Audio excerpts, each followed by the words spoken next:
Let's do Hey, it. good morning, gentlemen. Jake and Good Keithen. morning. Good morning. Keithen, introduce yourself, bro. Well, hey everyone. My name is Keithen Schwahn, and I lead A Jesus Youth, which is the teenagers that are a part of Westside A Jesus Church in Portland, Oregon. So yeah, Come I'm on. I'm pumped to be here with you. I know at least one of your students that was like a part of my crew, and then he moved to Washington, and now he's a part of your crew, Josiah. So just Yes. Oh no. We lost him. I almost wonder if we should like keep this or if Well, let's see how long it takes to get him back. I love it. Dude, like that, like magic. Dude, he's like that's like Zach King tonight. Dude, Little- something's gonna happen. Jake, nice sweatshirt. Thanks, bro. We had to twin in honor of our special guest. I hadn't worn it in a while. I was like, I'm gonna put this on. Same. Since the last time we were twins. I love it, dude. Dude, Well, we're- Psalm 35, huh? Psalm 35. Should we keep rolling? I mean, we'll see. We'll give him like 30 seconds and see. That was the fastest Bible take ever. Dude, there Dude. it is. Dude, what happened? we're just gonna keep rolling, bro. We're just Are we just- No, we kept it alive. What Kind of. did you guys do? We did nothing. we're like, dude, he's like Zach King from Unite. He's just doing some magic and Oh, there we go. That's great. Sweet. okay, we got Josiah in, which is Yes, awesome. just a shout out to Josiah. I love that Love dude. it. And today, dude, we you've been tracking. Well, tell us a little bit more about Unite tonight. It's tonight. Yes. So this is something that is really unique to Portland, I guess, kind of across the country. Like we have had just like all of the pastors and all of the students just want to do stuff together because there's this crazy idea that we're better together than apart. So I'm all about it. And I mean, you guys understand this. We get to do fun stuff like this and gas each other up and be moving toward the same ends. And I love it. So yeah, Unite is going to be on tonight. It's going to be super fun. I'll be there. Ryan and Jake will be there. So if you want to hang out. Love it. Well, dude, Jake, where are we today? Psalm 35, and it's kind of an interesting psalm, so I'm excited to hear what stood out to you, what your take is this morning. Yeah, absolutely. Well, are we just jumping in? Are we going for it? Dude. No We're in, bro. Let's get it. Okay. So to start off, and you guys might have chatted about this in previous episodes, but I just love how raw the Psalms are.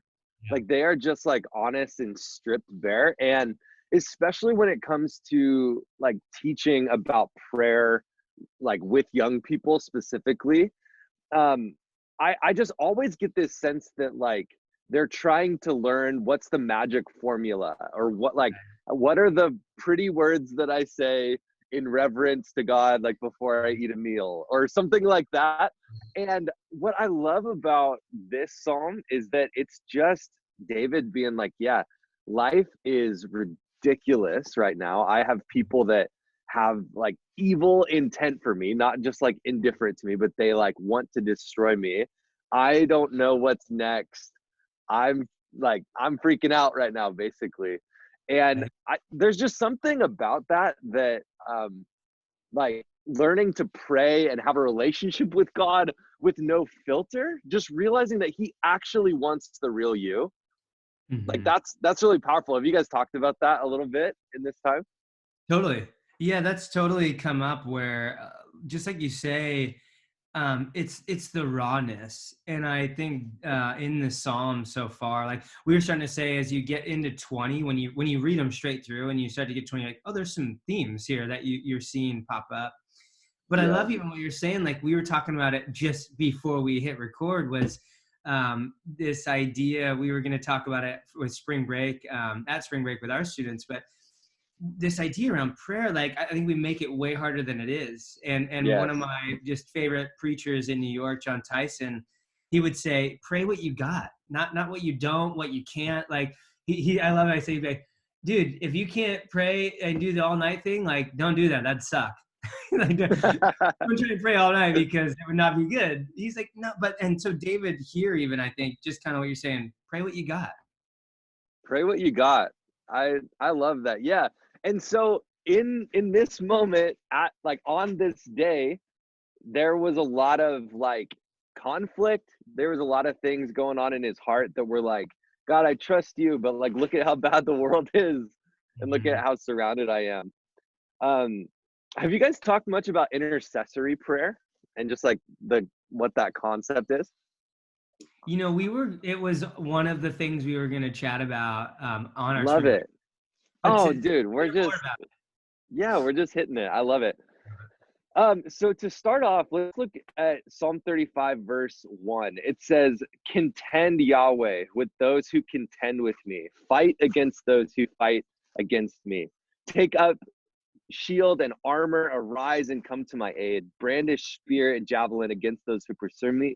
Say to me, I am your salvation.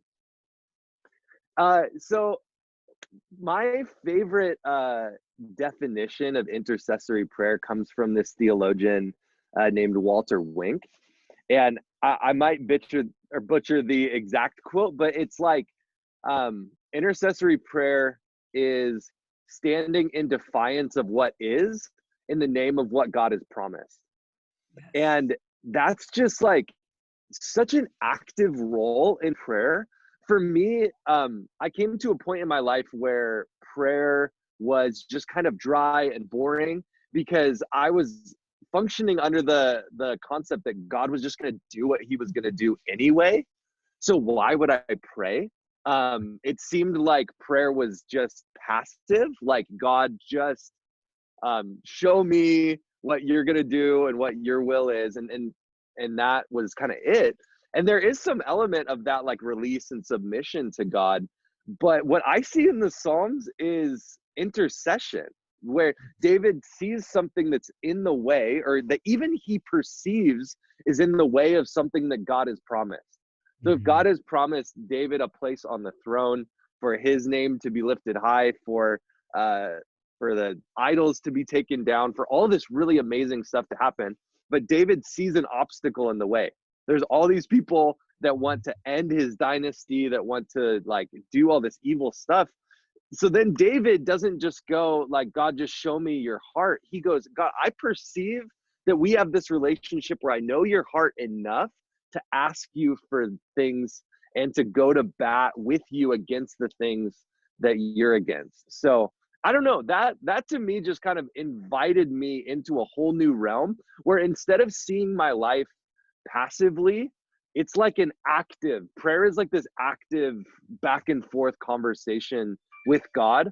And I think that he loves that, you know, even if we're off base in some ways, he loves the fact that we're able to be like, man, I think this is what you'd want. So could you come and do that in my life? You know what I mean? That's so cool, man. And what I love about it is God demonstrated his love for us. His love for us in a sense that he wants a relationship with us. He wants to spend eternity with us. He wants to connect with us on a real level, even with the real stuff. Like David's going through some real stuff. Right. And God wants this interaction with David. He wants that interaction with us. And he demonstrated that love for us and that desire to be with us by interceding for us with the ultimate act of intercession. Yes. Cross, right? There was something in the way. Sin and death needed to be dealt with, needed to be conquered, so that we can have this kind of beautiful relationship like David had. And so I just thought that was kind of a cool tie-in that, man, we can pray like this, like you're describing. I love that, in this intercessory kind of way. And I'm just so thankful. Like verse 9, I agree with the psalmist. He says, then my soul will rejoice in the Lord and delight in his salvation. I'm just over here rejoicing, and I'm delighted because I'm saved and I get to do the stuff you're talking about. That's so cool, man. Absolutely. And I think that when we intercede, we are actually just, like you said, doing what Jesus did. Yeah. and doing what Jesus is doing right now. Like it says that in the scriptures that Jesus sits at the right hand of the throne of God, interceding on our behalf. Like he's literally, like he did this and showed that for us on the cross in that ultimate moment, forgiving sin, redeeming all of us. But then like he's doing that for us right now. And that blows my mind that like the God of the universe cares enough about the obstacles and the challenges and the things that I'm going through in my life to stand at God's right hand and say like, hey, like Keithen needs you right now. Keithen like needs a word from you, or he needs to meet you in some way, and God acts. Like it's just, that's so cool. That's awesome, man. I love it. And reminded too, we prayed it yesterday, and we're going to hit it too pretty soon in our upper room series. Well, maybe in like August, but Jesus prays for all of us too in that final moment in the garden. He Right. intercedes for us and prays what we're seeing fruit of and is happening tonight, that we would be of one heart and one mind. And I love that. And so I think it is powerful. If you're not encouraged today, man, come on. It's so cool. I love that you can take something like a psalm like this that is just basically like his rage and honesty, and just turn it into like, Jesus does this for us.